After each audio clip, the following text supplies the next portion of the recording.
na guys, nagbabalot na tayo guys. Yan. Tapos na, nagbalot na.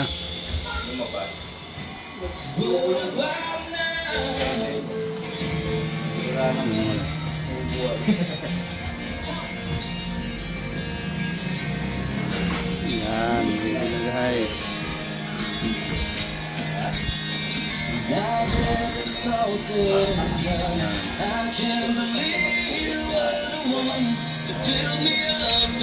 Yan naman guys, yung sa gilid guys, ready naman deliver yan guys para sa Punta Puigo, Batangas na Sugbo.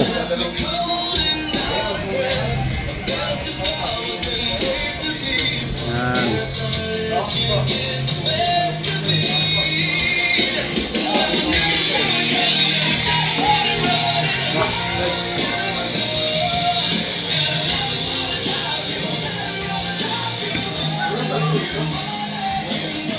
Bukas guys, abangan nyo guys pag install namin yan sa B8 Paranaque.